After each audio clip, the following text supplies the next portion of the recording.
আমি কোরআনের scientific error ধরতে গিয়ে কোরআনের সৌন্দর্যে মুগ্ধ হয়েছি। আমি টিচার হতে চেয়েছিলাম, বুয়েটে আমার অনার্স মার্কসের মতো মার্ক ছিল। আমি ছিটকে পড়ে যাই। আমার একটি ক্ষোভ জন্মে সৃষ্টিকর্তার উপরে, ধর্মের উপরে, এবং আমি জায়নামাজ ফেলে দিই। এটা হয়েছিল একটা মৃত্যু যন্ত্রণা থেকে, ডেথ থটস চিন্তা করে। আমার একটা ভাইনা মারা গিয়েছিল।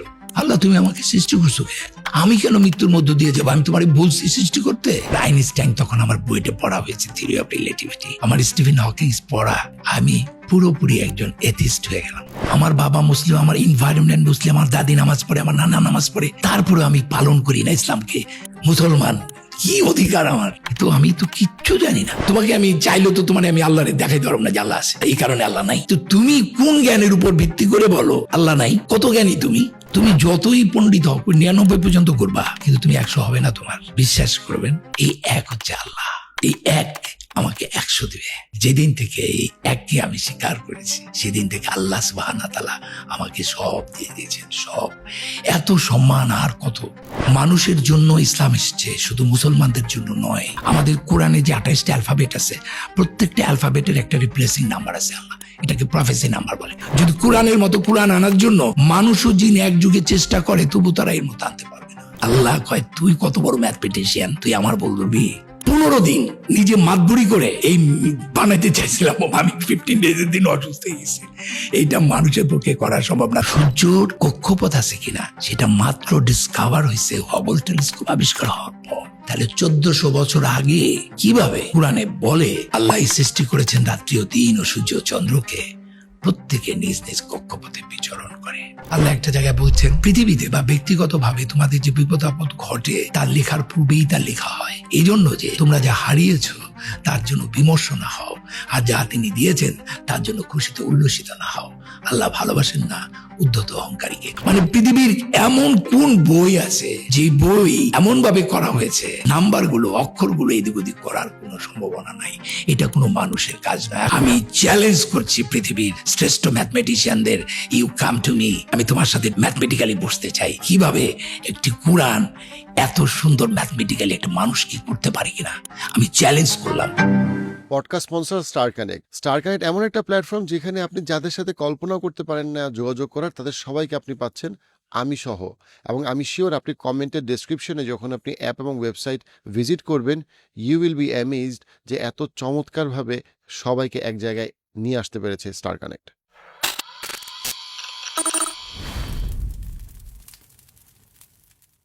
আসসালামু আলাইকুম, গাজীর আকাদ ভাই, কেমন আছেন? মাশাআল্লাহ, আলহামদুলিল্লাহ, অনেক ভালো আছি।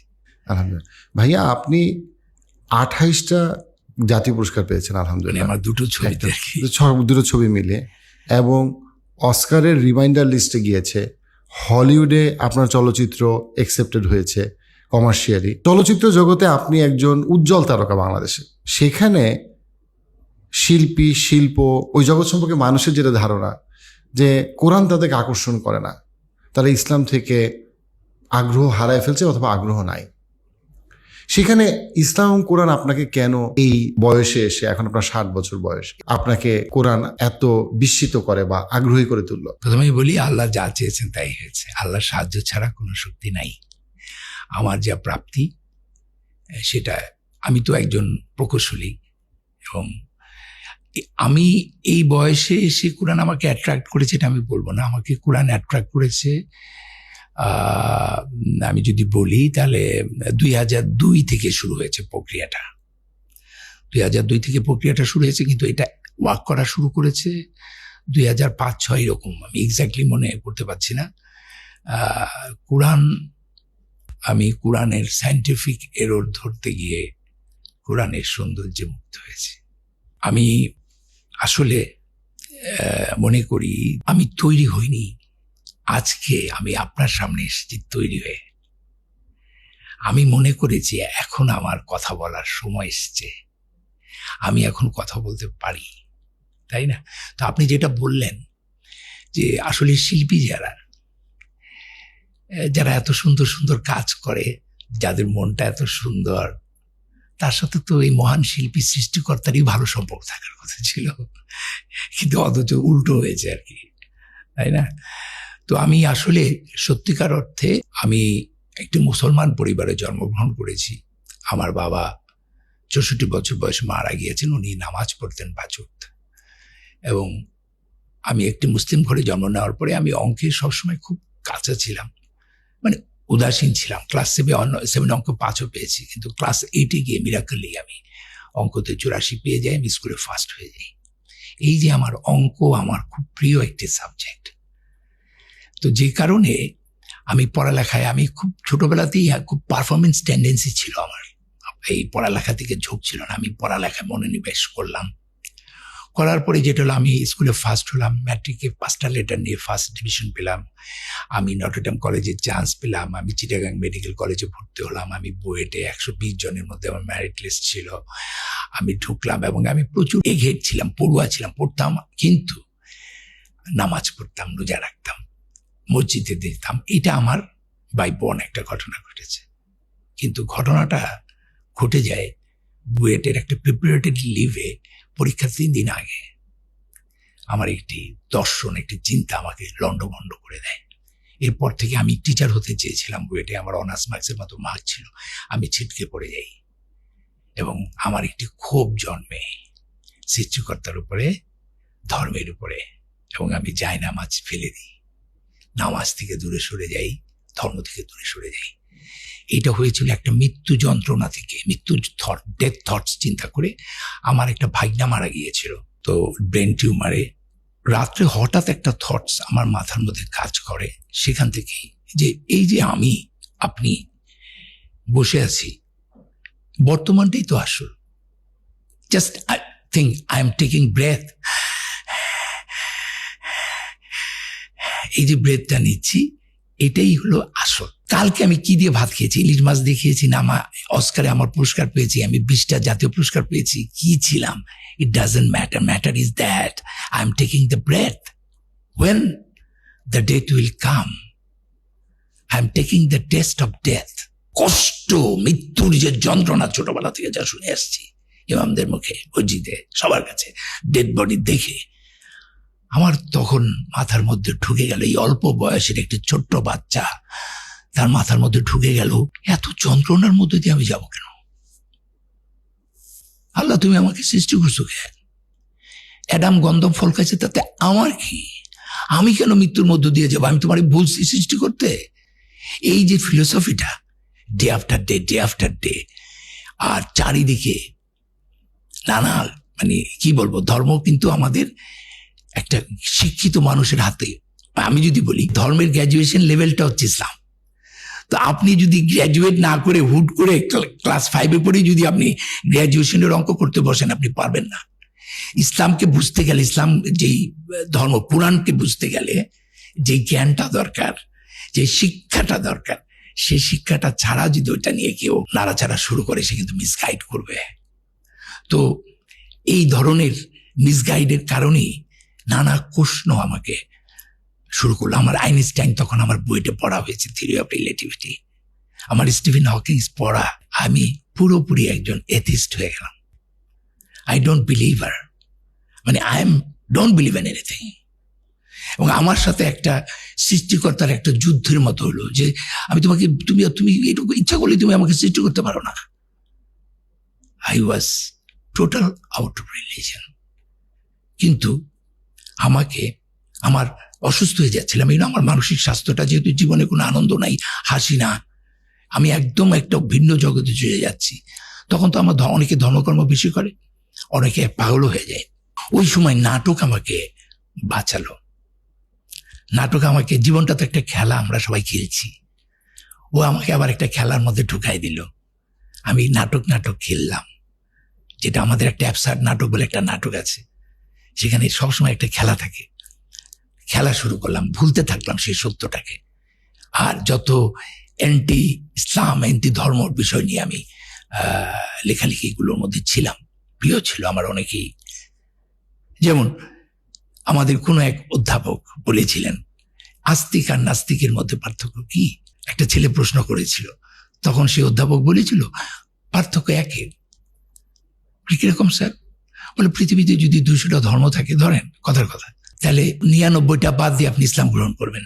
আর যে নাস্তিক সে 200টা বাদ দিছে, আর যে ধার্মিক সে 199টা বাদ দিছে। পার্থক্য তো একের। এই ধরনের কথা কিন্তু একজন প্রফেসর যখন ছাত্রদের বলে তখন এটা খুব দ্রুত প্রোগ্রেট করে, ধাক্কা দেয়। কিন্তু এখন আমি এটা অ্যান্সার দিচ্ছি। ইসলাম একটা ধর্ম নিরপেক্ষ ধর্ম, সব ধর্মকে ইনক্লুড করেছে ইসলাম। আমাদের আদি থেকে আমরা মাত্র 25 জন রসুলের নাম জানি কোরআনে, তাই না? কিন্তু 1 লাখের উপরে আমি জানি যে পয়গম্বর আসছেন, তাদের আল্লাহ তো উল্লেখ করেন নাই। প্রত্যেকের আলাদা একটা ল্যাঙ্গুয়েজ ছিল। ইসলাম সব কিছুকেই তো ইনক্লুড করেছে। তো ওনার কথাটা ঠিক না। আমি তো মনে করি 200 না, ইসলামের সাথে পার্থক্য অন্য ধর্মের 199টা এক না, বুঝাতে পারলাম? এরকম মিসলিডিং কনসেপ্ট, যেমন স্টিভেন হকিংসের বইতে একটা আছে, অগস্টাইন নামে একজন বিখ্যাত আমাদের গবেষক, ম্যাথমেটিশিয়ান বলি বা ফিজিশিয়ান বলি, যারা জ্ঞানী লোক তারা তো একটু কম কথা বলে, আর শিষ্যরা অনেক বেশি পণ্ডিতি করে আর কি। তো উনি চুপচাপ কাপ করছিল, কোনো কথা বলছে না। তো যেহেতু সে বিলিভার না, তাকে শুনিয়ে শুনিয়ে তারা রঙ্গ করছেন তার শিষ্যরা। একটা কোর্স এভাবেই আছে স্টিভেন হকিংসের বইতে, what was God doing before building the universe. একজনকে আরেকজনকে প্রশ্ন করছে, আরেকজন বলছে, I think he was making the hell for those who ask this question. তাহলে এই প্রশ্নটা আমার মধ্যেও এসে গেল, what was God doing before building the universe. দেখেন এই ধরনের মিসলিডিং একের পর এক। তো কোনো একদিন আমার বড় সিনিয়র ভাইদের সাথে আড্ডায় আমি বসেছিলাম এবং সবাই মোহাম্মদ সাল্লাহ সাল্লাম কয়টা বিয়ে করেছে এটা নিয়ে চিন্তিত। হ্যাঁ, না না, তো আমিও মজা পাচ্ছি। তো হঠাৎ আমার প্রশ্ন হলো, এই রাকায়েত, তুমি জীবনে এত বই পড়ছো, একটা বই কি পড়ছো? হ্যাঁ, তুমি কোরআনটা জীবনে কোনোদিন পড়ছো? আর আমি না আবানি মোহাম্মদের সবাই সাপোর্ট করে, আমি যাই ব্রাদার্স ইন্ডিয়ানে। মানে আমার প্রবলেমটা হচ্ছে সবাই যেদিকে যায় আমার ভাবনাটা উল্টা দিকে, তাই না? এই যে তারাবির নামাজ পড়ি, এই প্রশ্নগুলো আসা শুরু করলো। তারাবির নামাজ পড়ি 2 ঘন্টা ধরে, হুজুরের পিছনে একটা ওয়ার্ডও বুঝি না মানে কি। সো আমার কাছে মনে হইলো যে আমি কোরআনটা আরবি পড়ে গেলাম, তাই না? আল্লাহর বাণী বুঝি বা না বুঝি, ওইটা পড়ার মধ্যে তো ওইটা শুনলেও কানের আল্লাহর ইবাদত হয়, আর ওইটারই হয়, সেটা আলাদা হিসাব। কিন্তু এটা একটা মেসেজ। 6236টা আয়াত আছে, প্রত্যেকটা আয়াতই একটা বাণী। আমি কোন ল্যাঙ্গুয়েজে, তার চেয়ে বড় কথা মূল বাণীটা তো আমি আগে বুঝবো। তার কারণে যেটা হলো, আমার হঠাৎ করে মনে হলো জাস্ট রিড ইট। আমার মোহাম্মদপুরে ইসলামিয়া লাইব্রেরিতে গেলাম, আই এম টকিং অ্যাবাউট 2006-07 এরকম একটা টাইম। ভাই আপনাকে আমাকে একটু অনুবাদ দিবেন, একদম বাংলা, খুব ভালো, শুধু বাংলা, আরবি থাকবে না। বলে আছে বিচারপতি হাবিবুর রহমানের, আমাদের জাস্টিস, ইনি তো ওনার একটা। আমি তাই নাকি? আমি শুনেছি উনি কোরআন সূত্র নামে একটি বই ট্রান্সলেট করেছেন। দেন কারণ উনি তো রবীন্দ্রনাথ এক্সপার্ট, শেক্সপিয়ার এক্সপার্ট, ওনার অনুবাদটা অনেকটা নিয়ার টু হতে পারে। এই কোরআনের বইটা নিয়ে আসলাম, খুব সুন্দর অনুবাদ। তো আমি তো কোরআনের সায়েন্টিফিক এরর ধরার জন্য আসলাম, বইটা নিয়ে আসলাম। উজু টুজু করি না, 9ম দিন আমি উজু করলাম, আমার ভিতরে একটু ভয়ের সঞ্চার হলো পড়তে পড়তে। And that was the starting. যে দুটো আয়াত আমাকে আবার মুসলমান করলো। সো আমি জন্মগ্রহণ করেছিলাম মুসলমান হিসাবে, because my father was Muslim, I am a Muslim. এইটা কোনো কাজের কাজ না, আত্মসমর্পণকারী। বরঞ্চ আমাদের পানিশমেন্টটা অন্যদের চেয়ে আরো বেশি হবে, কারণ আমার এত কাছে থাইকেও আমরা ইসলামকে ঠিক মতো পালন করি না। মানে এই যে যারা নিজেদেরকে মুসলমান বইরা মনে করতেছি, ওরা হিন্দু, ওরা খ্রিস্টান, আর আমরা মনে করতেছি আল্লাহ শুধু আমার ধর্মের, আল্লাহ তো সবার, তাই না? আমি মুসলমান, কি অধিকার আমার? কিন্তু আমি তো কিচ্ছু জানি না। আমার বাবা মুসলিম, আমার এনভায়রনমেন্ট মুসলিম, আমার দাদি নামাজ পড়ে, আমার নানা নামাজ পড়ে, তারপরে আমি পালন করি না ইসলামকে। আর যে লোকটা কিছুই জানে না, একটা সনাতনী ধর্মে বা অন্য কোনো ধর্মে জন্ম করেছে, ওর তো আমার চেয়ে বেটার অবস্থা হবে, কারণ ওর কাছে এটা, আমি এত কিছু পারবো করি না। এই ধর্মের কোনো ভ্যালু নাই। তো যাই হোক, যে দুটো ধর্ম, যে দুটো আয়াত আমাকে আবার মুসলমান করেছে, সেটা প্রায় 38 ইয়ার্স ওল্ড। আসলে 40 বছরটা খুব গুরুত্বপূর্ণ। আমাদের কোরআনেও কয়েকটা আয়াত আছে, যখন তুমি 40 বছর পৌঁছবে তখন এই করবো, মানে এই 40 বছরেই কিন্তু নবী আমাদের নবুয়ত হয়েছেন। আমরা আমার যে অ্যানিমেল বডিটা এটা নানা রকম করবে, কিন্তু 40 বছরে এসে তার ভিতরে অনেক কিছু তৈরি হয়, আবার অনেকের হয় না। আমি 38 বছর বয়সে এসে আমার মনে হয়েছে আমি ধরতে পেরেছি। তো আমি ওই দুইটা আয়াত একটু বলতে চাই প্লিজ। একটি আয়াত হচ্ছে সূরা আল হিজরের 26, 27, 28, 29, 30 এই পর্যন্ত আয়াতটা। আমি একটু আয়াতটা পড়ি। আউযুবিল্লাহি মিনাশ শাইতানির রাজিম, বিসমিল্লাহির রহমানির রহিম। আমি তো ছাঁচের ঢালা শুকনো ঠনঠনে মাটি থেকে মানুষ সৃষ্টি করেছি, এর আগে গরম বাতাসের ভাব থেকে জিন্স সৃষ্টি করেছি। আমি যখন তাকে সুঠাম করব আর তার দেহে আমার রুহু বা প্রাণ সঞ্চার করব, তখন তোমরা তাকে সিজদা করবে। আদমের কথা বলা হচ্ছে সেখানে, কিন্তু বলা হচ্ছে যখন আমি তাকে সুঠাম করব তার দেহে আমার রুহু বা প্রাণ সঞ্চার করব, তখন তোমরা তাকে সিজদা করবে। আমি না ওই আমার শব্দটা পেয়ে, আমরা একটু সুফিবাদী মানুষ তো বিশ্বাস করি আল্লাহ এখানে আছে, ওই আমার শব্দটা আমাকে না বলে কি বলে আল্লাহ তার নিজের রুহ সঞ্চারিত করেছেন।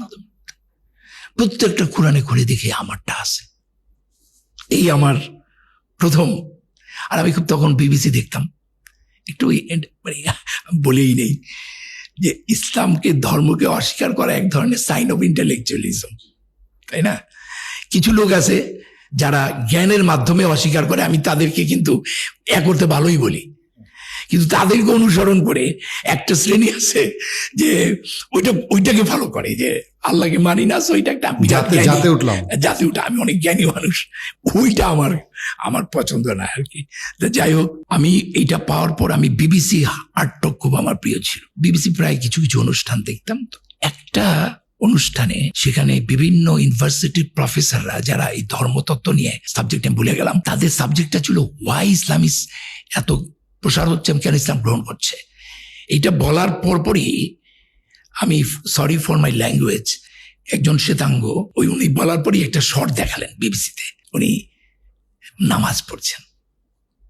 তারপরে তাকে প্রশ্ন করা হচ্ছে why you have taken Islam. তখন উনি বললেন, ওনার পরিচয়টা বললেন, উনি একজন fire worker, high rise building এর ফায়ার ওয়ার্কার। যারা ফায়ার ওয়ার্কার হয় এরা একটু মানব কর্মী হয়, এই মানুষকে খুব ভালোবাসে, এরা মানবতাবাদী মানুষ। তো উনি বলল যে আমি একটা আয়াত পেয়েছি, এই আয়াতের কারণে আমি মুসলমান হয়েছি। কি সেই আয়াত? যে আয়াতটা আমাকেও পাগল করে দিছে। সেই আয়াতটা হচ্ছে সূরা মাইদার 32 নম্বর আয়াত। ভুল হতে পারি, আল্লাহ মাফ করে দিবে, কিন্তু আমি আয়াতটা বলি, সেটা হচ্ছে আউযুবিল্লাহি মিনাশ শাইতানির রাজিম, বিসমিল্লাহির রহমানির রহিম। এই কারণেই বনি ইসরায়েলের উপর আমি এই বিধান দিলাম যে নরহত্যা বা পৃথিবীতে ধ্বংসাত্মক কার্য করা হেতু ব্যতীত কেউ কাউকে হত্যা করলে সে যেন পৃথিবীর সকল মানুষকেই হত্যা করল, কেউ কারো প্রাণ রক্ষা করলে সে যেন পৃথিবীর সকল মানুষেরই প্রাণ রক্ষা করল। তাদের কাছে আমার রাসূলরা স্পষ্ট প্রমাণ এনেছিল, কিন্তু অনেকেই সীমা লঙ্ঘনকারী রয়ে গেল। ও মাই আল্লাহ, একটা মানুষকে বাঁচালে সমগ্র মানব জাতির বাঁচানোর সওয়াব পাবে, কোনো কজ ছাড়া। একটা মানুষকে হত্যা করলে, মানে যে পৃথিবীকে ধ্বংস করছে তাকে হত্যা করাটা জায়েজ, কিন্তু কোনো যুক্তিযুক্ত কারণ যেটা ধ্বংস করে না, এরকম যদি হয়, আপনি যদি একটা মানুষকে হত্যা করেন তাহলে সমগ্র মানব জাতির হত্যার পানিশমেন্ট আপনি পাবেন।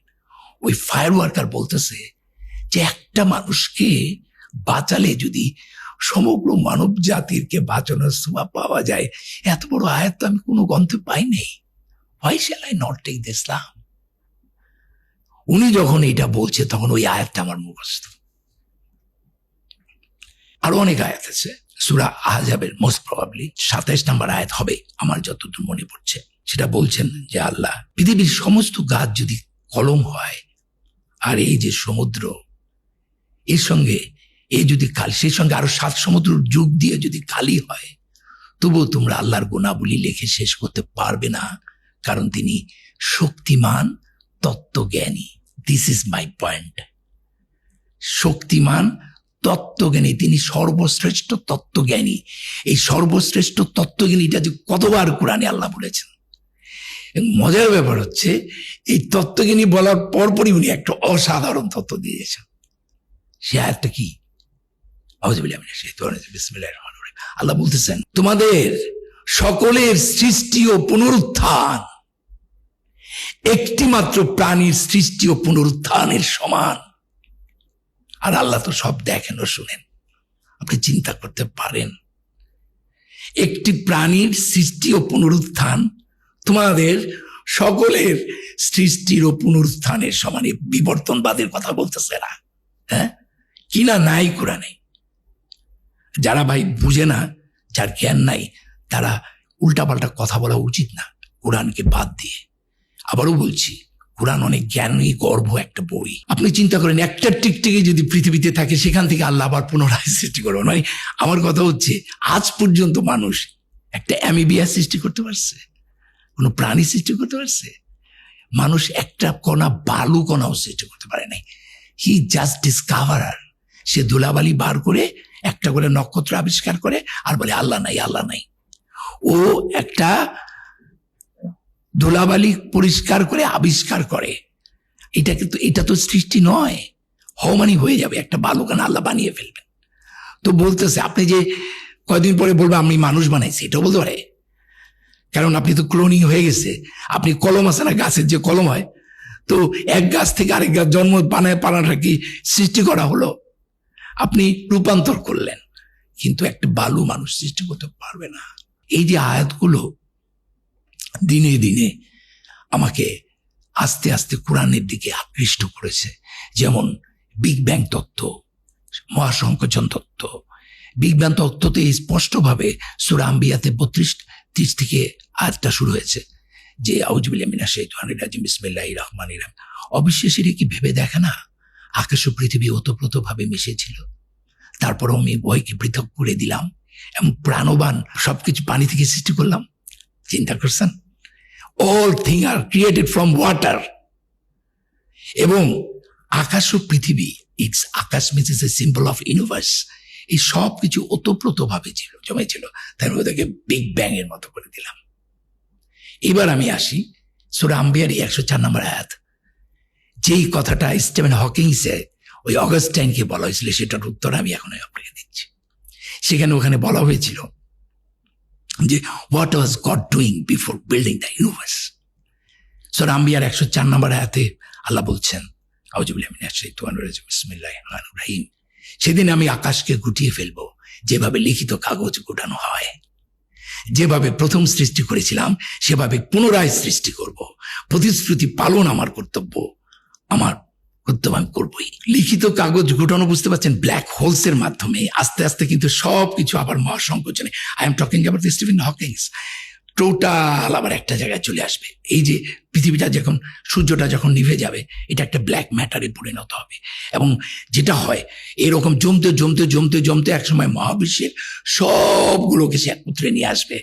তাহলে ওতপ্রোতভাবে এটা ছিল, আল্লাহ বিগ ব্যাং করলেন, আবার ওইটা আবার আগের জায়গায় চলে গেলেন। কি বলেছেন? আমি তারপর আবার পুনরায় সৃষ্টি করব।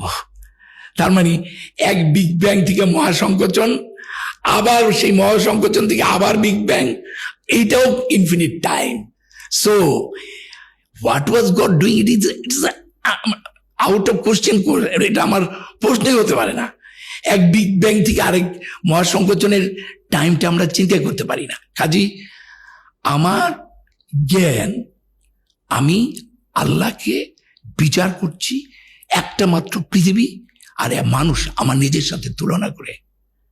পৃথিবীতে একটা না, কোরআনের আমি আপনাকে একদম আয়াত দেখাই দেব, ইনফিনিট অফ পৃথিবী, যে আল্লাহ কিভাবে আমাদের নিয়েছেন। কোরআনটা পড়তে হবে জ্ঞানের সঙ্গে। আমাদের লিমিটেশন বা সংকীর্ণতা দিয়ে আমি আল্লাহর অসীমতাকে বোঝার চেষ্টা করছি। আল্লাহর অলমাইটিনেস নির্ভর করে আপনার নলেজের উপর। আপনি কোর ব্যাং হলে আপনি আল্লাহকে একভাবে দেখবেন, আর আপনি যত জ্ঞান অর্জন করবেন তত ভালো। তো আমার কাছে ওই যে শব্দটা আমার রুহ, এবং আমি আজকে মৃত্যু ভয়ে ভীত নই।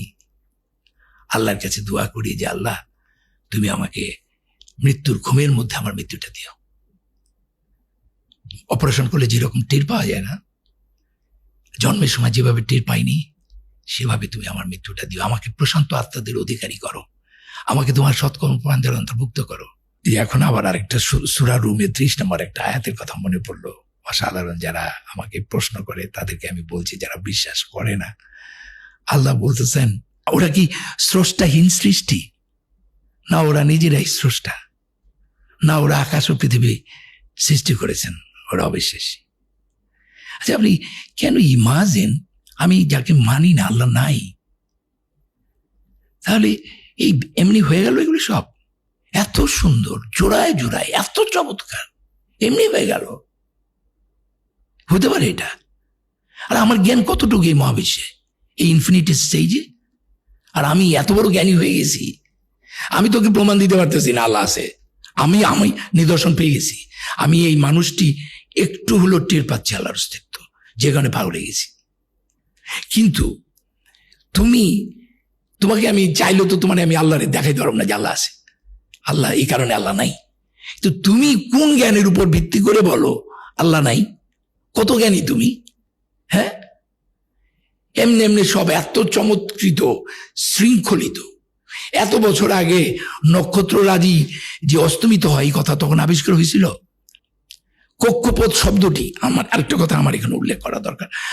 আমি তখন একটা ডেইলি সোপে অভিনয় করছি। আমার সাথে অপর্ণা ঘোষ বলে একটা মেয়ে আছে, আর আমার খুবই respectable, my best one of the actor Afroza Banu, উনি আছেন। উনি আমার মেবি মায়ের রোল করছিলেন বা এরকম একটা কিছু। তো আমি বলছিলাম যে সূর্যের কক্ষপথ আছে, শুনেন। আমি বলছি সূর্য তার নিজস্ব কক্ষপথে। উনি তখন রিয়াক্ট করলেন, রাকায়েত সবকিছুতে পণ্ডিতি করো না। উনি রাইট, শি ইজ রাইট, আমি তার প্রতি শ্রদ্ধা রেখে বলছি সূর্যের কক্ষপথ নাই।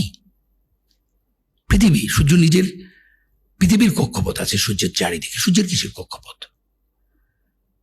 আমি তো বলে প্রমাণ দাও। আমার তো ওই জায়গাটা জ্ঞান ঠেকে গেল। আমার অবস্থাটা দেখে রুমা করে একটা নায়িকা ছিল, ওর বোনকে ফোন করলো। আমার অবস্থাটা দেখে যে রাখাতে এরকম হয়ে গেল। ও ওখানে পড়ালেখা করছে ফিজিক্সের উপরে। ও বলছে আপু এটা আমার কোনো ধারণা নাই।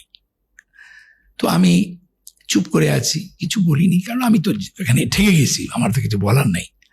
আমার একজন বিখ্যাত টিচার আছে নটরডেম কলেজে, আমি যেহেতু নটরডেম কলেজ থেকে পড়েছি, সুশান্ত স্যার, পদার্থবিদ। হ্যাঁ, সুশান্ত স্যারকে ফোন দিয়েছি, বয়স হয়ে গেছে, আল্লাহ জানি না উনি বেঁচে আছেন কিনা। তো স্যারকে বললাম, স্যার আমি কাজী রাখায়েত বলছি। হ্যাঁ, তোকে আমি চিনি, নাটক দিয়েছি আমি। বলে যে স্যার আমি তো একটা বিপদে পড়ছি স্যার, আপনি এত সুন্দর উনি পড়াতেন। ওনার প্রশ্নের ধরনটা আমাদেরকে এভাবে শিখিয়েছে যে ঠেলা গাড়িকে বলা হলো, তোমরা বাচ্চারা ব্যাখ্যা করো, ঠেলা গাড়িকে বলা হলো এই ঠেলা গাড়ি ঠেলা দাও। ঠেলা দেবো না স্যার, আমি নিউটনের তত্ত্ব শিখছি। আমাকে কি শিখছস? বলে ঠেলা গাড়ি ঠেলা দিলে নিউটনের তত্ত্ব অনুযায়ী ও আমার ঠেলা দিব, তাহলে তো গাড়ি আগাইব না, এবার ব্যাখ্যা করো। এরকম ধরনের খুব ক্রিয়েটিভ কোয়েশ্চেন করতো আর কি। হ্যাঁ, তো স্যার আমাদের খুব প্রিয় প্রশান্ত স্যার, পদার্থবিজ্ঞানের। স্যারকে বললাম যে স্যার আমি তো একটা বিপদে পড়ছি স্যার, আমাকে তো এরকম আপনার জাপার সাথে আমার একটা তর্ক হয়েছে, সূর্যের তো কক্ষপথ কি, সূর্যের কি কক্ষপথ আছে? উনি তো একজন কলেজের টিচার, উনি যেটুকু পড়েছেন ওনারও তো একটা সীমা আছে। উনি আমাকে বললেন যে সরি রাকায়েত, আমিও জানি না এটা যে কক্ষপথ আছে, এটা আমার জ্ঞান নাই। কেমন লাগে? আল্লাহ যে পর্বিত পর মালির ঘাড়ে সে ছিল গাছের আরে। আমি হঠাৎ করে আমার লাইব্রেরিতে গিয়ে স্টিফেন হকিংসের ওই বইটা ঘুরাইতে ঘুরাইতে গিয়া একদম জাগা মতো গিয়ে পড়লো। ওখানে পেলাম হবল টেলিস্কোপের কথা। মাত্র 90 বছরও হয় নাই বা 100 বছরও হয় নাই, হবল টেলিস্কোপ আবিষ্কার হয়েছে। যেই দিন থেকে হবল টেলিস্কোপ আবিষ্কার হয়েছে সেই দিনই আবিষ্কার হলো যে পৃথিবী সূর্যের কক্ষপথ আছে। অর্থাৎ আমরা দেখবেন এই যে স্পাইরালের মতো যেটা ছায়াপথ, আমাদের যে সূর্যের পরিবারগুলো, ওই যে ইঞ্জিনিয়াররা যেটা রড এরকম আর কি, এটা স্পাইরাল একটা ফর্ম আছে। প্রত্যেকটা সূর্য একটা কক্ষপথে ঘুরে। আমাদের যে সূর্যটা, সেই সূর্যটা 1.5 কোটি আলোক বছর পর আবার আগের জায়গায় আসে। সুবহানাল্লাহ। আজকে বলেন তাহলে, আমি আফরোজাবাকে বলেছিলাম কারণ কোরআনে বলেছিল যে আল্লাহ সৃষ্টি করেছেন রাত্রি ও দিন ও সূর্য চন্দ্রকে, সূরা আম্বিয়ার। এবং প্রত্যেকে নিজ নিজ কক্ষপথে বিচরণ করে। এইটাও আমাকে কোরআনকে অ্যাট্রাক্ট করার আরেকটি কারণ। গ্যালিলিও নামক একটা নাটকে আমি অভিনয় করেছি, কোপার্নিকাসকে পুড়িয়ে মারা হয়েছে, তাই না?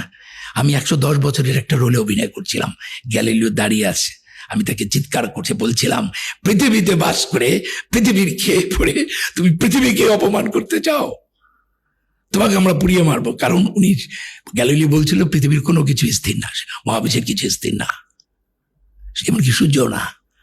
কিন্তু সূর্যর কক্ষপথ আছে কিনা সেটা গ্যালিলিও বইলা যায় নাই, সেটা মাত্র ডিসকভার হয়েছে হাবল টেলিস্কোপ আবিষ্কার হওয়ার পর।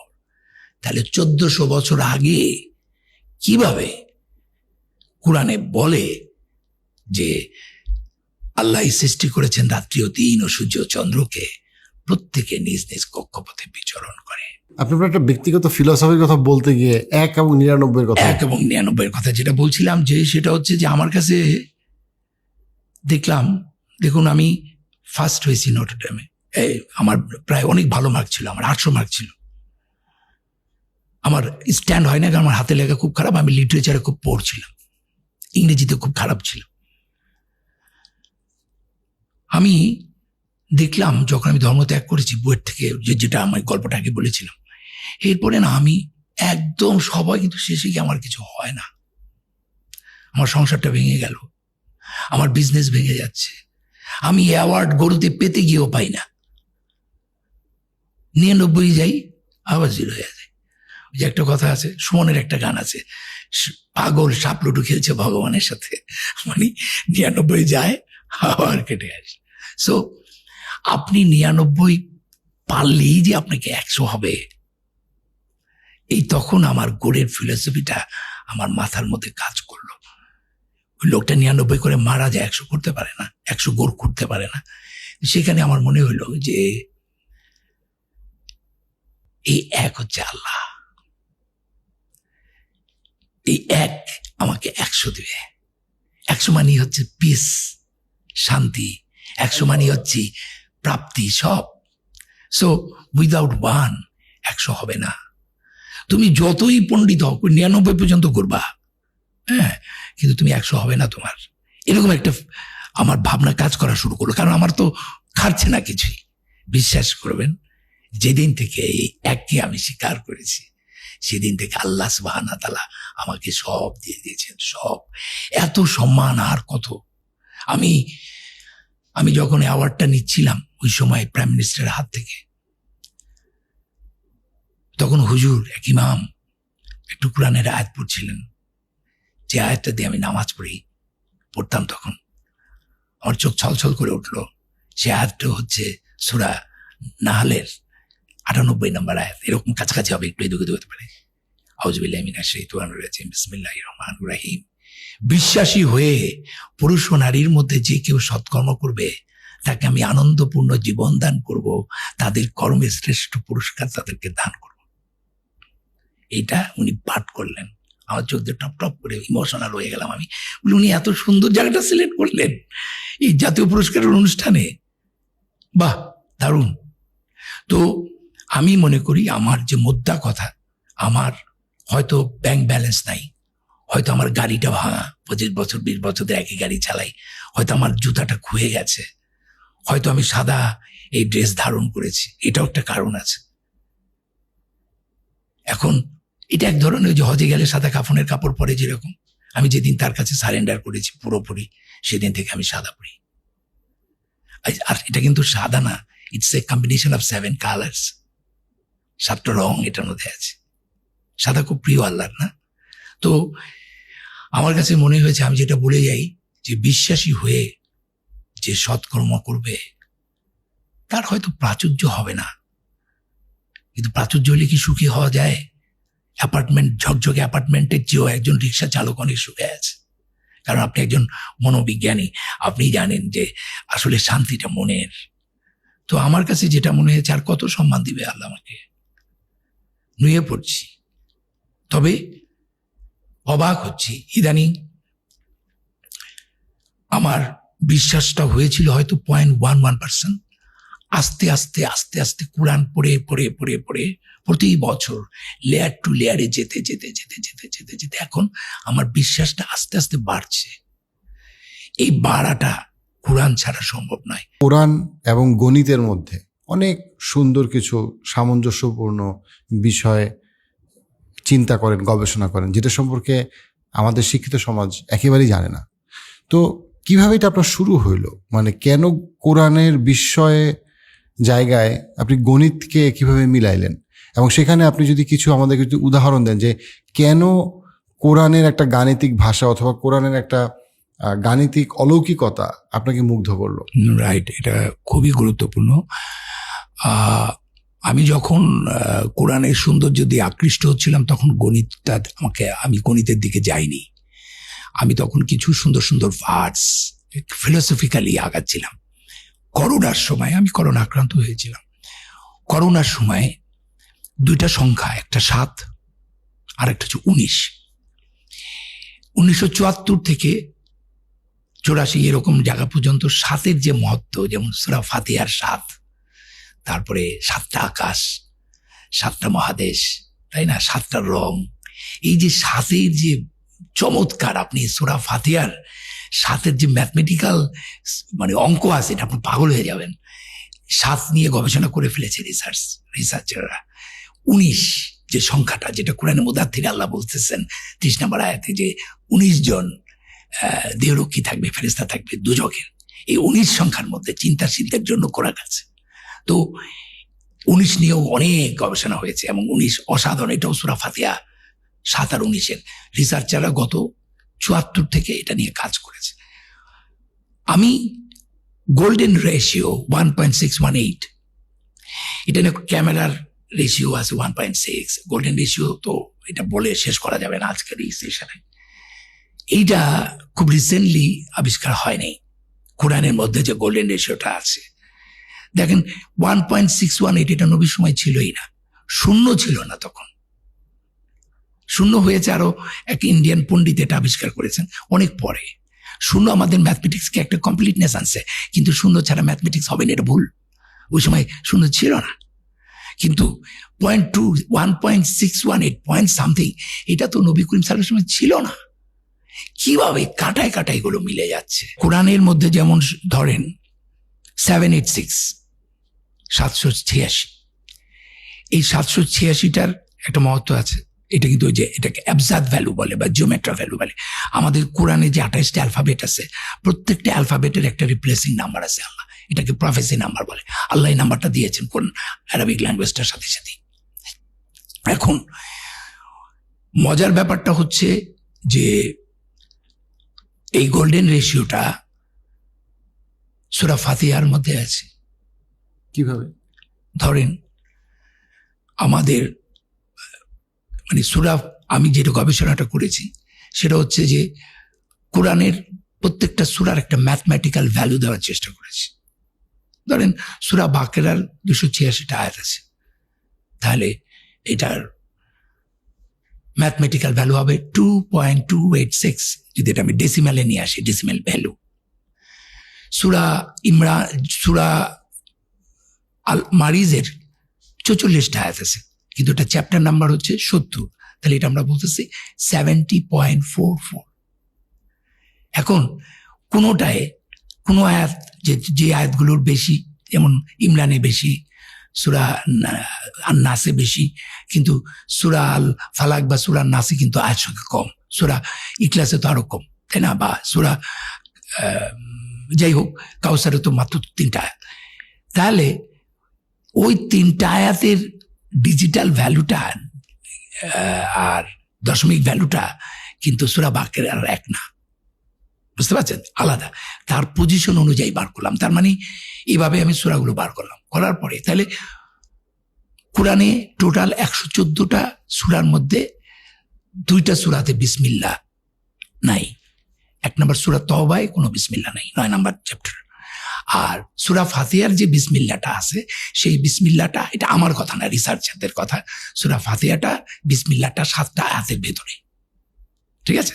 তার মানে 112টা বিসমিল্লাহ, আর সূরা ফাতিহার বিসমিল্লাহটা ধরলে পুরা কোরআনে আয়াত সংখ্যা হচ্ছে ৬,২৩৪টা।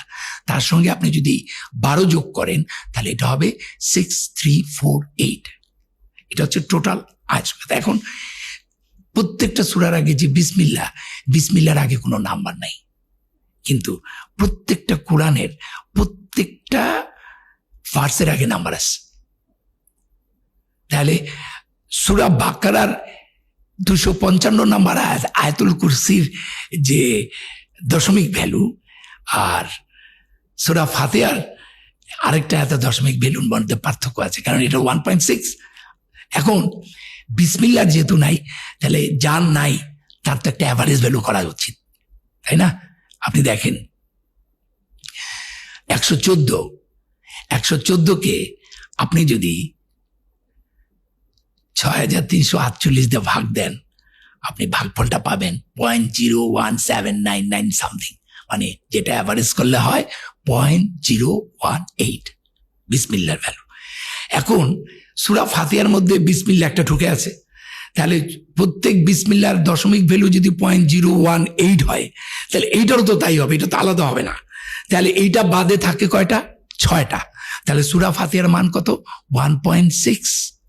এই 1.6 কিন্তু আসল গোল্ডেন রেশিও। কারণ হচ্ছে, আমি আস্তে আস্তে এটা পড়ে 1.6, এই 1.6 এর সাথে এবার ওই বিসমিল্লার ভ্যালুটা যোগ করেন, 1.018 কত হয়? 1.618। এবং সূরা আল মারিজের 70 নম্বর চ্যাপ্টার, কিন্তু সেখানে কয়টা আয়াত আছে? 44টা। ইন্টারেস্টিংলি সূরা মারিজের পর 44টা সূরা আছে। সুবহানাল্লাহ।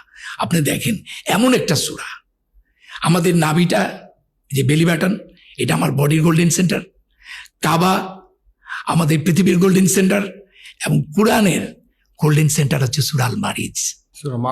সূরা আল মারিজ, সেখানে 70, এবং সেটার ভ্যালু হওয়ার কথা ছিল 70.44, এবং 70.44 এটার সাথে যদি এবার একটা বিসমিল্লাহ আছে, ওটা যোগ করেন 0.018, তাহলে ওটা যোগ করার পর 70.45 সামথিং পাবেন।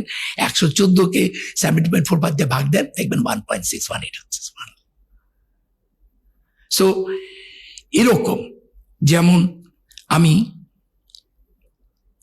রিসার্চারদের সাথে, রিসার্চার এগুলো তো বাংলাদেশি রিসার্চারটা কম হয়েছে, সিরিয়া, জর্ডান এবং এগুলো হয়ে গেছে। আমার কাছে একটা সফটওয়্যার আছে, এটা সিরিয়ার এক ইঞ্জিনিয়ার।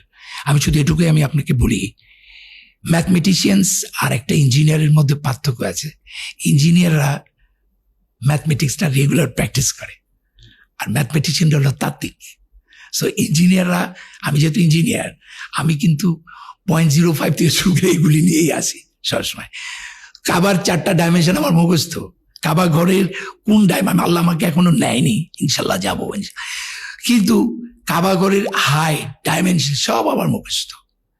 আমি বলি কাবার এক সাইডের ডাইমেনশন হচ্ছে যেটা সামনে, যেটাকে হিজার স্মাইল বলে, তাই না? যে হিজার স্মাইল যেটা সার্কেল, সেমি সার্কুলার, ওই ডাইমেনশনটা হচ্ছে 9.9 মিটার। তার ডান পাশে যেটা হিজার স্মাইলের, সেটার মাপ হচ্ছে 12.04 মিটার, আর তার বাম পাশেটা হচ্ছে 11.68, আরেকটা হচ্ছে 10.18। তাহলে আপনি যদি কাবাকে বর্গাকৃতি বলেন তাহলে কিন্তু ভুল। এই 4 রকমের মাপই, এমন কাবা শরীফের সমস্ত মাপগুলো যোগ করার পর কাটায় 114 হচ্ছে। শুধু কোরআনে না, এই ম্যাথমেটিক্যাল বিউটিটা আমাদের কাবা শরীফের মধ্যে আছে, মানুষের মধ্যে আছে। এবং আমি অবাক হবেন, কোরআনে আমাদের নবী করিম সাল্লাল্লাহু আলাইহি সাল্লামের সময় যখন কোরআনটা নাজিল হয়, তখন কোনো জবর জের ছিল না, এবং তখন ছিল 28টা অ্যালফাবেট। এবং পুরা কোরআনে, মানে এটা আমি নই, এটা রিসার্চ করে সফটওয়্যার এখন এটা পাওয়া যায়, বের করা হয়েছে, 3,25,384টা লেটারাস, আর শব্দ আছে 87,530টা। আমার রিসার্চে বলে 87,529টা। সূরা তাহার সাথে আমি একটা মিল পেয়েছি। যাই হোক, 87,530টা। এখন এই যে 3,25,384টা, এটার প্রত্যেকটা লেটারের যে রিপ্লেসিং অ্যাবজার্ভ ভ্যালু, সেটা যদি বসাই, তাহলে যে সংখ্যাটা হয় সেটা হচ্ছে 23506 আর 6236টা যে আয়াত আছে, প্রত্যেকটা আয়াতের আগে যে নাম্বারগুলো আছে এগুলো আমার সব বার করা আছে। সেই নাম্বারগুলো যদি আপনি যোগ করেন তাহলে সেই নাম্বারটা হয় 333667। And ইন্টারেস্টিং হলো এই 23506 কে আপনি যদি ওই 333667 দিয়ে ভাগ দেন তাহলে হয় 70.45 সামথিং, যেটা ওই সূরা আল মারিজের সমান নাম্বার, এবং যেটাকে 114 দিয়ে ভাগ দিলে হয় 1.618। গাইনের আপনার ডিজিটাল অ্যাবজার্ভ ভ্যালু হচ্ছে 1000, তাই না? তাহলে 50টা গাইনে দিক হলে তো আপনার গোল্ডেন রেশিও হবে না।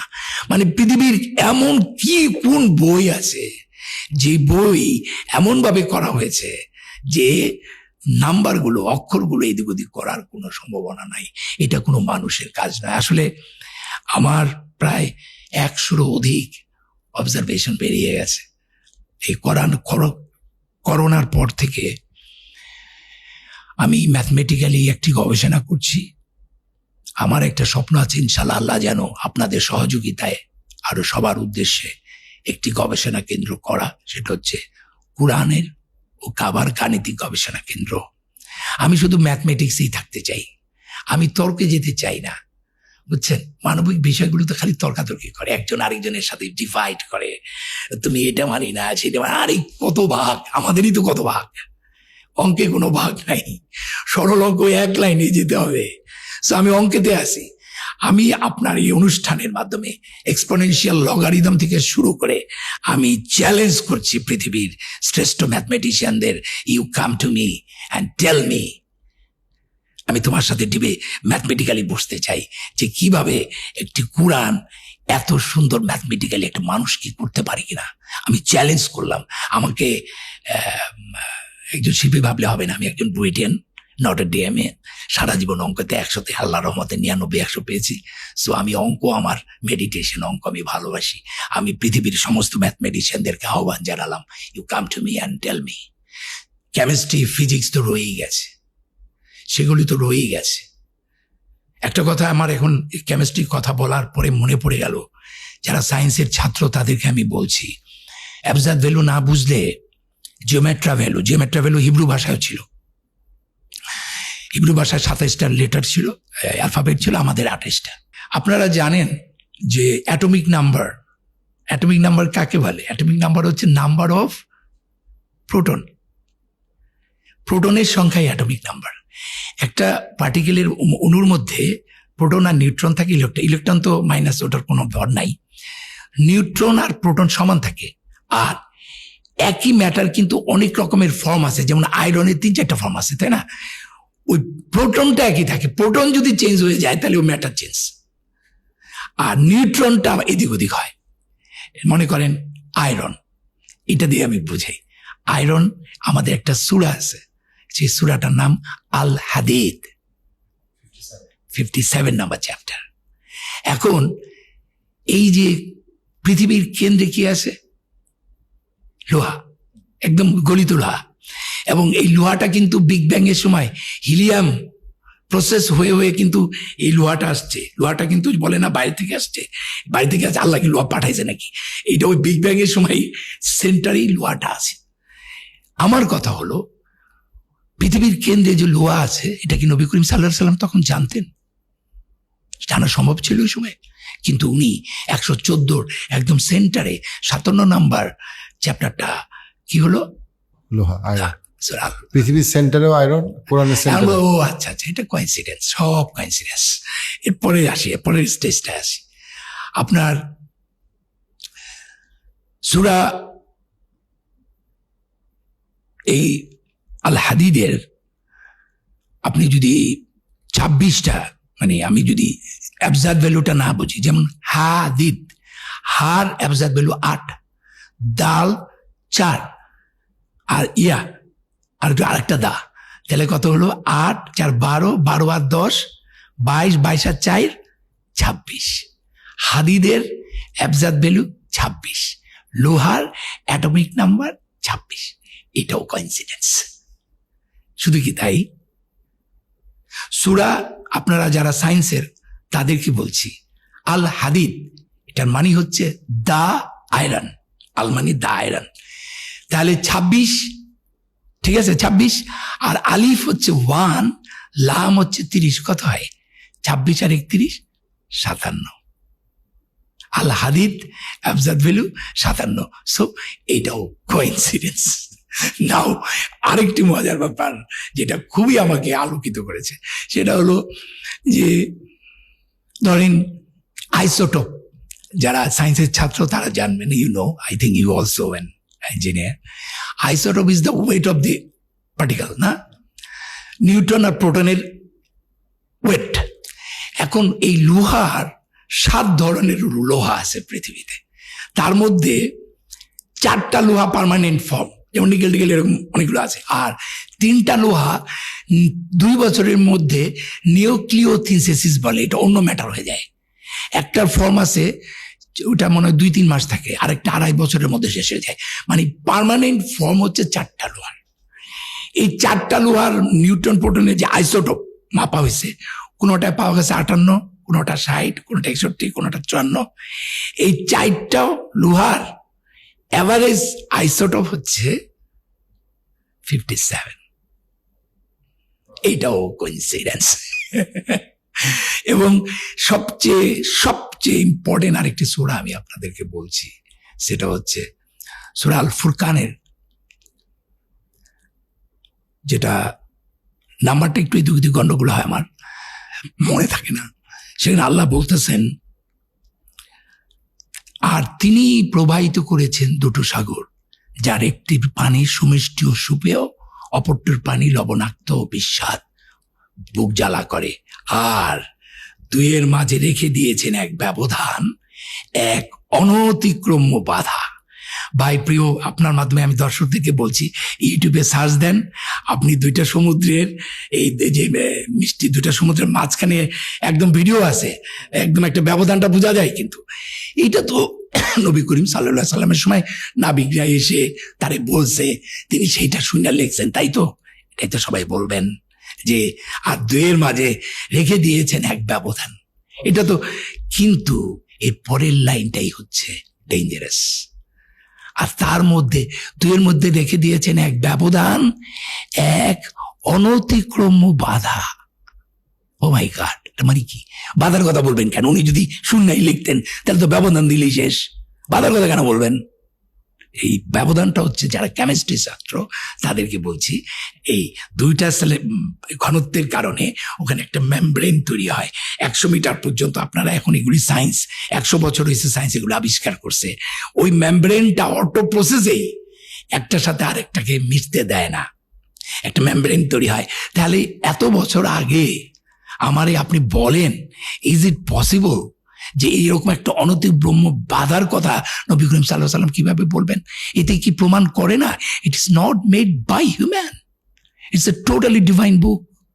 এরকম শুধু সায়েন্স, তার মনোবিজ্ঞানের কথা কি বলবো, এটা তো আর বলে শেষ করা যাবে না। প্রত্যেকটা সাবজেক্টে, ফিজিক্স, রসায়ন, কিন্তু না আমি আমার কাছে খুব দুঃখ লেগেছে।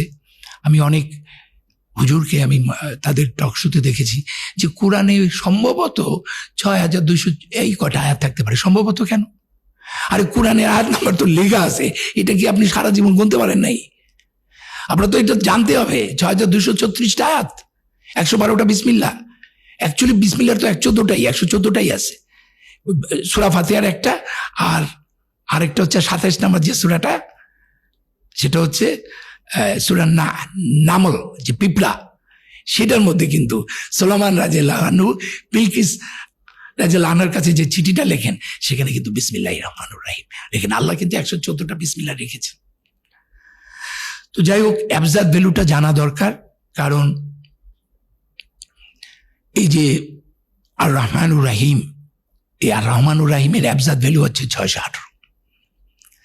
নবী করিম সাল্লাল্লাহু আলাইহি ওয়াসাল্লাম তো পরম করুণাময়, পরম দয়াময় ছিলেন, কিন্তু তিনি, আমি সূরা ফাতিহার 7টা আয়াতের মধ্যে প্রথম তো বিসমিল্লাহির রহমানির রহিম, প্রথম 3টা আয়াত হচ্ছে আল্লাহর গুণাবলী, পরের 3টা হচ্ছে আল্লাহর কাছে আমরা প্রার্থনা করছি তুমি আমাদের এটা দাও, নাকি? এই তিনটা গুণাবলীর মধ্যে একটা গুণাবলী নবীরও ছিলেন। আমার নবী করিম সাল্লাল্লাহু আলাইহি সাল্লাম পরম করুণাময়, পরম দয়াময় ছিলেন, পরম প্রশংসিত, পরম প্রশংসাকারী ছিলেন। কিন্তু এই পরম করুণাময়, পরম দয়াময় 618 সাথে আপনি যদি আল্লাহ সুবহানাহু ওয়া তাআলা এক যোগ করেন তাহলে সেটা হয় 619। আর এই 619 হচ্ছে অ্যাবজাদ ভ্যালু অফ লা ইলাহা ইল্লাল্লাহ মুহাম্মাদুর রাসূলুল্লাহ। লা ইলাহা ইল্লাল্লাহ মুহাম্মাদুর রাসূলুল্লাহ, এটার অ্যাবজাদ ভ্যালু হচ্ছে 619।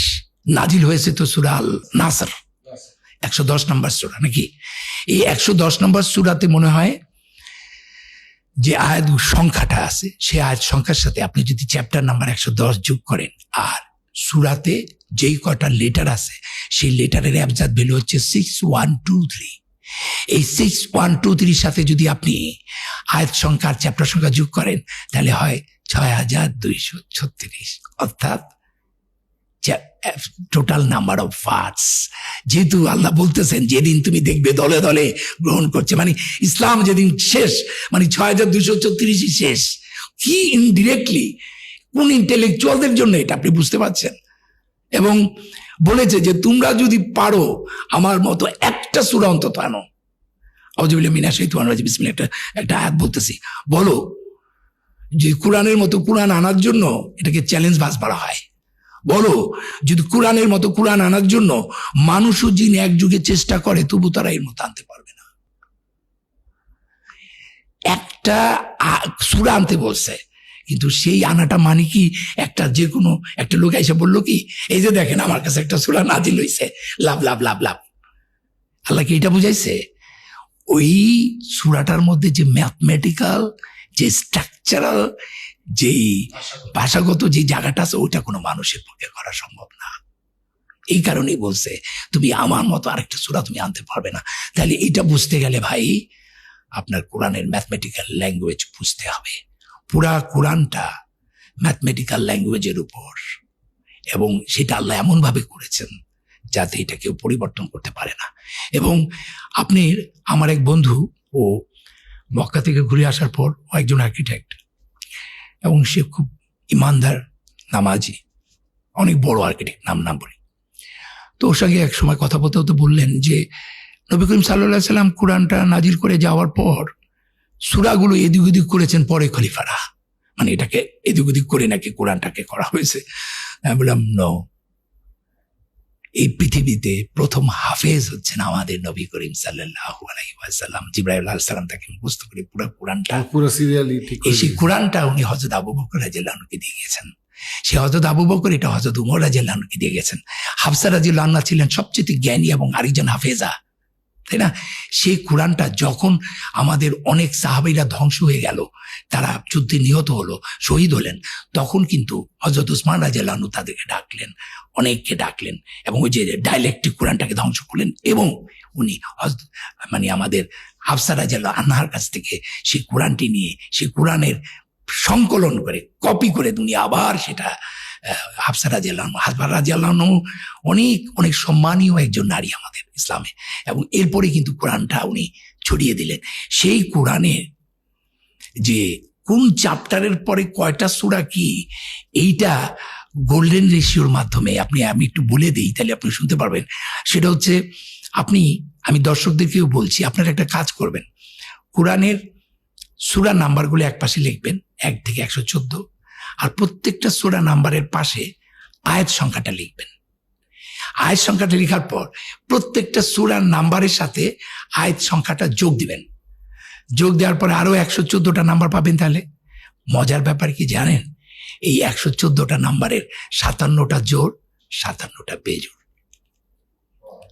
শুধু তাই না, ওই জোড় সংখ্যার যোগফল যোগ করলে হয় 6236, টোটাল নাম্বার অফ ভার্স। আর বেজোড়গুলো যোগ করলে হয় 6555 করে দেখেন ভাই, তর্কের কিছু নেই। তো এই 6555 কোথা থেকে আসলো? আপনি 1 থেকে 114 যে সংখ্যা সূরা চ্যাপ্টার, এগুলো যোগ করেন, 1-এর সাথে 2, 2-এর সাথে 3, 3-এর সাথে 4, 70-এর সাথে 71, এভাবে যোগ করে আপনি 114 পর্যন্ত যদি আসেন তাহলে সেই সংখ্যাটা হবে 6555। তাহলে জোড়াটা হচ্ছে 6236, আর বেজুরটা হচ্ছে 6455। শুধু তাই না, আপনারা অনেক রিসার্চাররা বলবেন আরে রাখেন ভাই, এটা নবী হিসাব করে থেকে গেছে।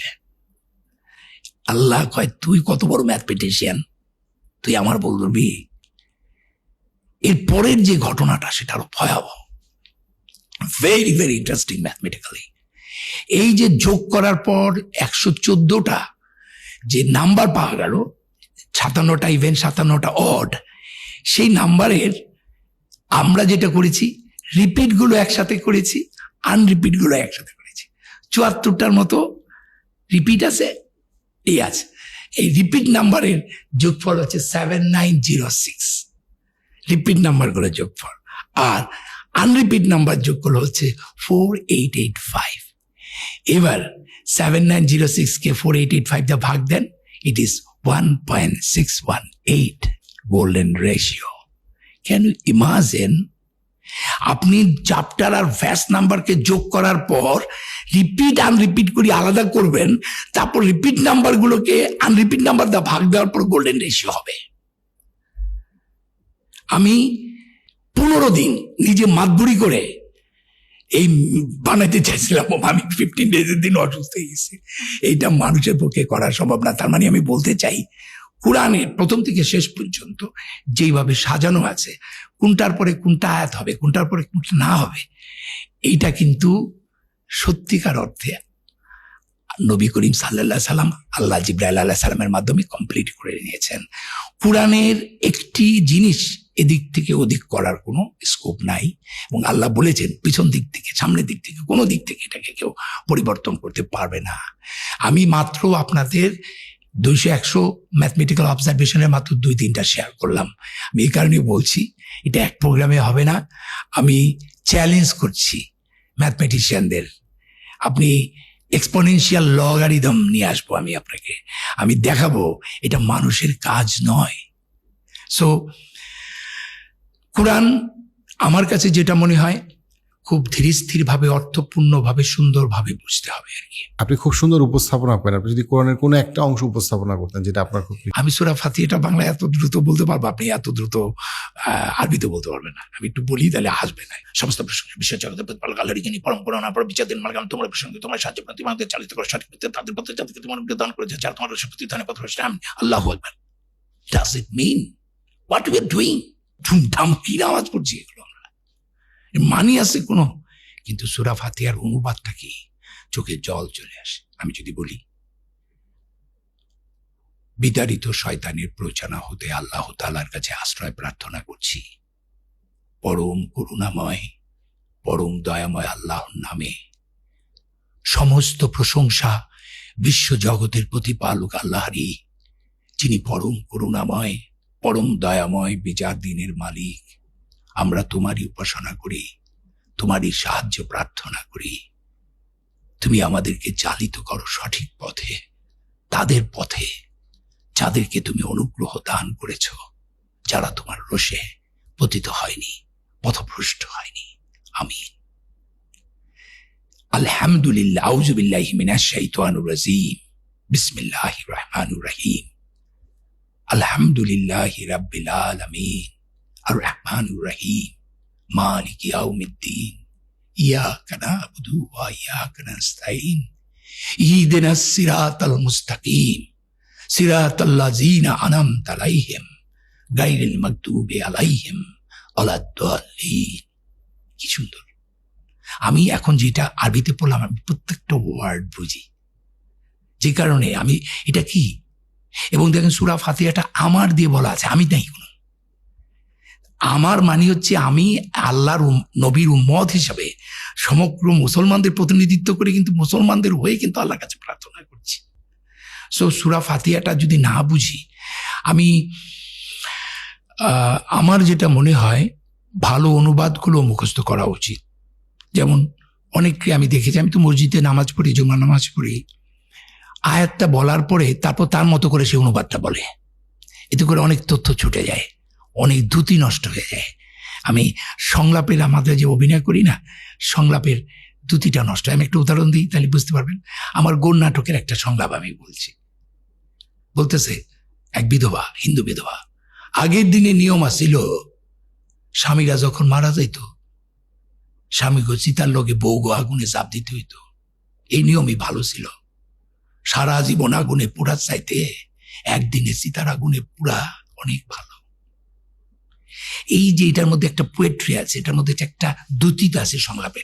সেই দ্যুতিটা যদি আমি একটু বানাই বুনাই এদিক ওদিক করি তাহলে কিন্তু দ্যুতিটা নষ্ট হয়ে যাবে। ঠিক যেই অনুবাদটা, অ্যারাবিক অনুবাদটাকে কি সুন্দরভাবে এরকম দ্যুতিময়তা রেখে, কাব্যময়তা রেখে অনুবাদ করেছে, সেইটা কিন্তু কাছাকাছি যাবে। তাহলে আমার অনুরোধ থাকবে যারা হাফেজ, তারা, আমি অনেককে বলেছি যে সে সুর ছাড়া বলতে পারে না, সুরে সুরে মুখস্থ করছে আলহামদুলিল্লাহ রাব্বিল আলামিন।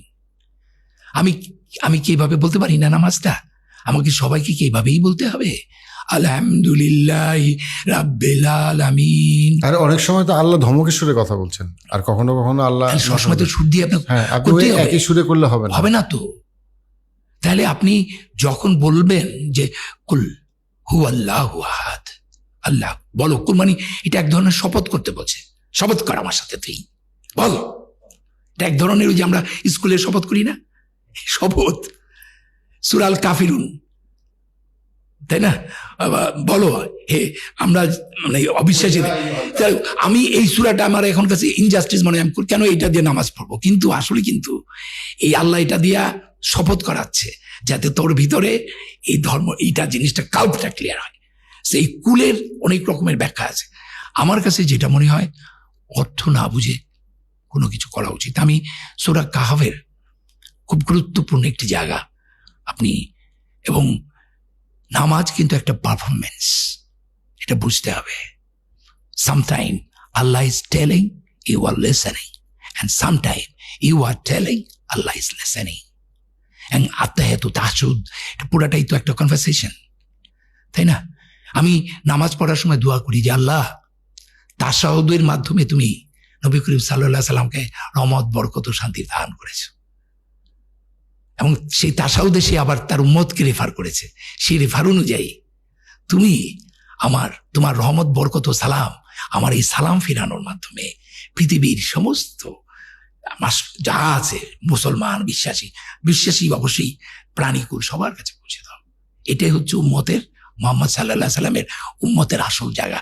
যে আজকে কিন্তু আমাদের নবী করিম সাল্লাল্লাহু আলাইহি সাল্লাম কিন্তু মারা তো যান নাই।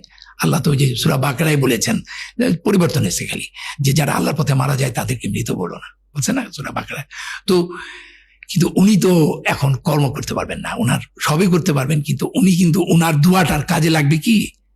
উনি তো এখন অফ আছেন, কিন্তু উনি যে শ্রেষ্ঠ মত দান করে গেছেন, সে উম্মতের দায়িত্ব হচ্ছে এখন তার কাজটা করা, তাই না? এই যে সালামটা ফিরাচ্ছি আমরা না বুঝে, অনেকে বলে 2 কান্দে 2 ফেরেশতার জন্য নাকি সালাম পাঠাইছে।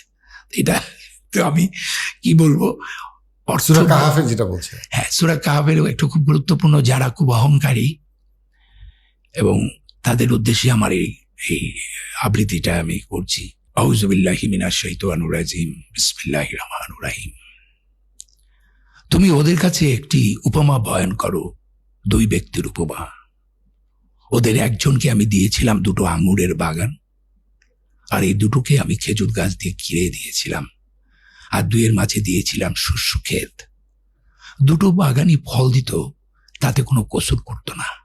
আর 2-এর ফাঁকে ফাঁকে আমি নদী বইয়ে দিয়েছিলাম, আর তার প্রচুর ধন সম্পদ ছিল। তারপর কথায় কথায় সে তার বন্ধুকে বলল, ধন সম্পদে আমি তোমার থেকে বড়, জনবলও তোমার চেয়ে শক্তিশালী। এইভাবে নিজের উপর অত্যাচার করে সে তার বাগানে ঢুকলো। সে বলল, আমি মনে করি না যে কখনো ধ্বংস হবে, আমি মনে করি না যে কিয়ামত হবে, আর যদি আমাকে আমার প্রতিপালকের কাছে ফিরিয়ে নেয়াই হয় তবে আমি তো নিশ্চয়ই চেয়ে ভালো জায়গা পাবো।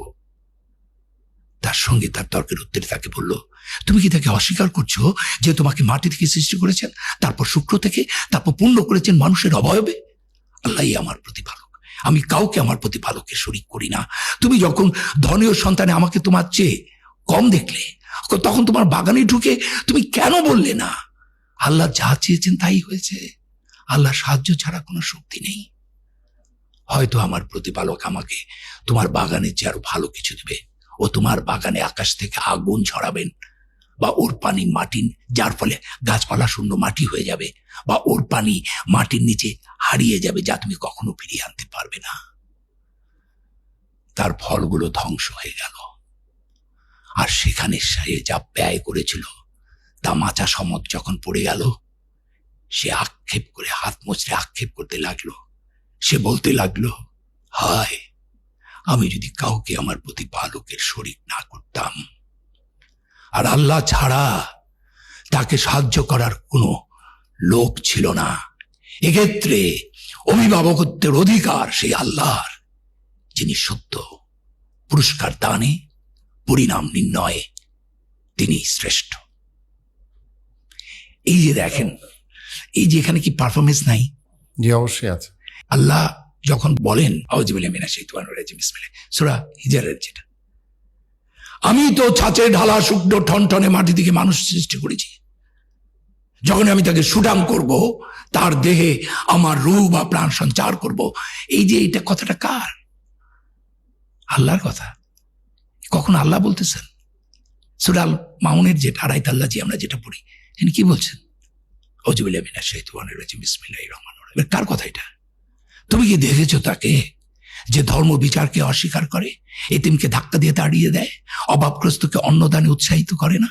সুতরাং দুর্ভোগ সেই সব নামাজ আদায়কারী, যারা তাদের নামাজ সম্বন্ধে উদাসীন, যারা তারপরে লোক দেখানোর জন্য, এবং যারা অপরকে সংসারের ছোটখাটো জিনিস দিয়ে সাহায্য করতে চায় না।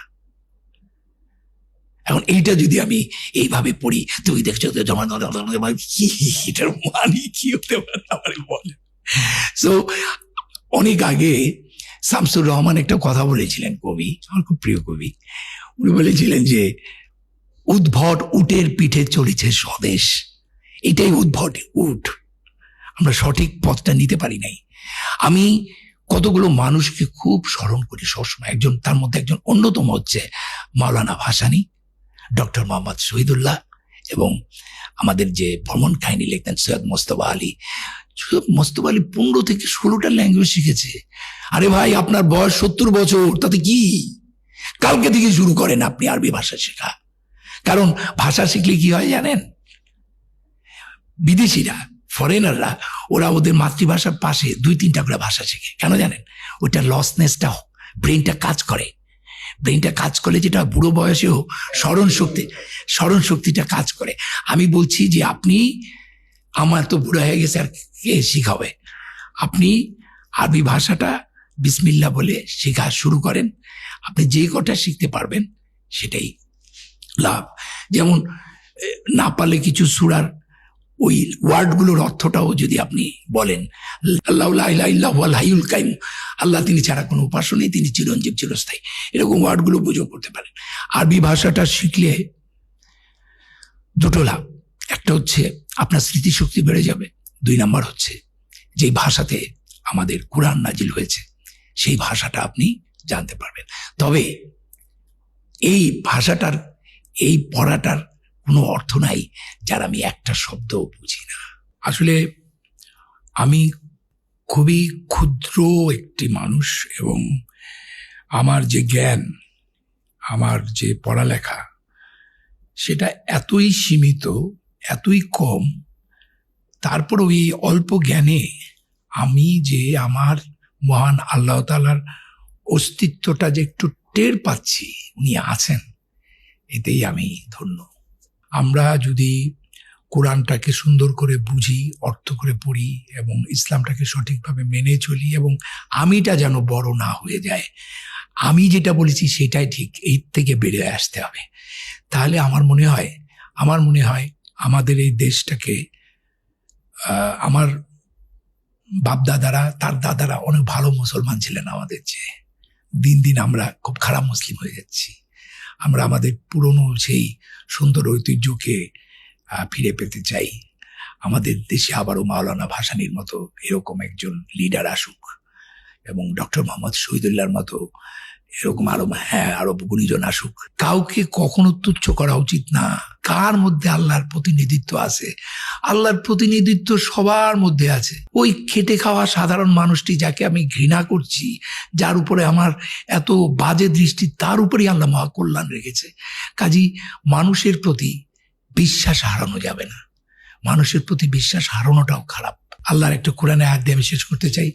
আল্লাহ একটা জায়গায় বলছেন, আউযুবিল্লাহি মিনাশ শাইতানির রাজিম, বিসমিল্লাহির রহমানির রহিম, পৃথিবীতে বা ব্যক্তিগতভাবে তোমাদের যে বিপদ আপদ ঘটে তার লেখার পূর্বেই তা লেখা হয়, এই জন্য যে তোমরা যা হারিয়েছ তার জন্য বিমর্ষ না হও, আর যা তিনি দিয়েছেন তার জন্য খুশিতে উল্লসিত না হও। আল্লাহ ভালোবাসেন না উদ্ধত অহংকারী। থ্যাংক ইউ ভাইয়া, অনেক গুরুত্বপূর্ণ জিনিস শিখলাম। আপনি এত ভালো বলতেছিলেন যে জন্য আমি প্রশ্নও করি নাই, কারণ আমি জাস্ট শুনতে যাচ্ছিলাম। আমি মনে করি যে আমরা আরো অনেক কিছু আপনার কাছে শিখতে পারবো। অনেক কিছু আমরা খুব ব্রিফলি গেছি, যেমন গাণিতিক বিষয়টা, মুসলমানদের ব্যবহারের বিষয়টা, সংস্কৃতি ও ইসলামের মেলবন্ধনের বিষয়টা, সেগুলোর থেকে আপনার কাছ থেকে আরও ইনশাল্লাহ শিখবো। আমি শিওর এটা অডিয়েন্স এটা থেকে খুবই অনেক কিছু শিখবে, উপকৃত হবে। সো আপনাকে আপনার সময় দেওয়ার জন্য ধন্যবাদ। আপনি অনেক ব্যস্ততার মধ্যে সময় দিয়েছেন। সো ইনশাল্লাহ আমরা যেন সবাই কোরআনকে আঁকড়ে ধরি, সেই প্রত্যাশা রেখে আজকে শেষ করছি। আমি তোমাকে একটু কথা বলতে চাই, সেটা হচ্ছে যে তোমার সাথে, আপনার সাথে আমার যে পরিচয়টা সেটা খুব কাকতালীয়, এবং কিভাবে যেন হয়ে গেল। এবং আমি এই প্রথম ধর্ম নিয়ে আমি পাবলিকলি কথা বললাম, এবং সেটা কিন্তু আল্লাহ তোমার মাধ্যমে করলো। আলহামদুলিল্লাহ। আল্লাহকে অনেক জি। অনেক ধন্যবাদ। তোমাকে আলহামদুলিল্লাহ।